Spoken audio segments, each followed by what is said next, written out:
Class 9 biology जीव विज्ञान और उसका प्रथम चैप्टर जिसका नाम है कोशिका, जीवन की मौलिक इकाई। हम इसके ऑब्जेक्टिव क्वेश्चन को देखेंगे। जीन बने होते हैं तो जीन बने होते हैं डीएनए के खंड से। कोशिका की वृद्धि किसके द्वारा नियंत्रित होती है? तो यह केंद्रक के द्वारा नियंत्रित होती है। कोशिका भित्ति होती है तो पारगम्य होती है। इनमें से डीएनए किसमें पाया जाता है? इनमें से सभी यानी कि केंद्रक या गुणसूत्र में, माइटोकॉन्ड्रिया में और क्लोरोप्लास्ट में। उसके बाद इनमें से किनमें गुणसूत्रों का निर्माण होता है? तो डीएनए एवं प्रोटीन में। मनुष्य के गैमीट्स शुक्राणु या अंडे में कितने गुणसूत्र होते हैं? तो इसमें 23 जोड़ा होता है। प्रोकैरियोटिक कोशिका में कौन कोशिकांग पाया जाता है? तो इसमें राइबोसोम पाया जाता है। केंद्रक, सेंट्रोसोम और लाइसोसोम नहीं पाया जाता है। पादप कोशिका में रिक्तिकाओं यानी वैक्यूल्स का निर्माण किस झिल्ली के द्वारा होता है? तो यह टोनोप्लास्ट के द्वारा होता है। तारक केंद्रक यानी तारक का यानी सेंट्रोसोम का निर्माण इसका क्या कार्य है? तो तर्कु निर्माण यानी स्पेंडिल फाइबर का निर्माण। अच्छा, झिल्लियों से घिरा हुआ कोशिका द्रव्य में पाए जाने वाला अंगक यानी ऑर्गेन जिसमें पाचक रसायन या एंजाइम पाए जाते हैं, यह कहलाता है या लाइसोसोम कहलाता है। पादप कोशिका के चारों तरफ पाई जाने वाली झिल्ली को क्या कहते हैं? तो इसको प्लाज्मा झिल्ली यानी प्लाज्मा मेम्ब्रेन कहते हैं। उसके बाद पादप और जंतु कोशिका में प्रमुख अंतर क्या है?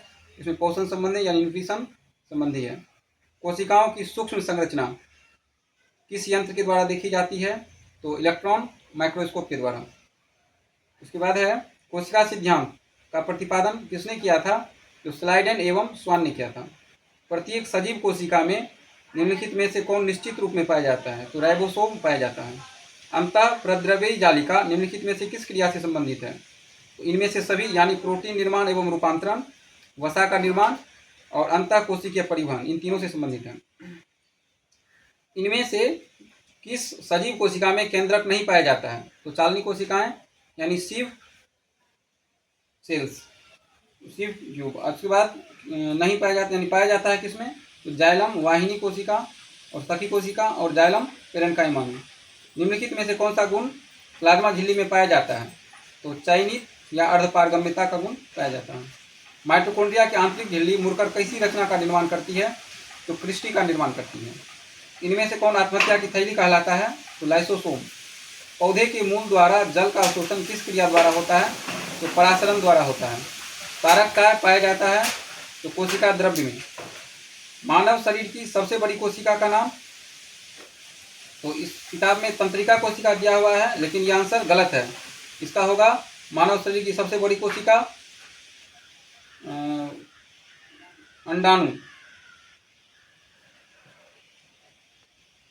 यानी कि ओवम।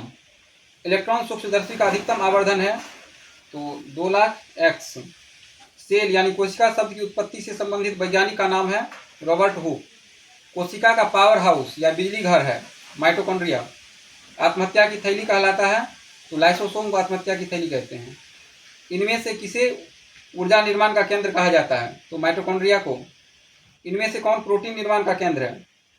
तो राइबोसोम है।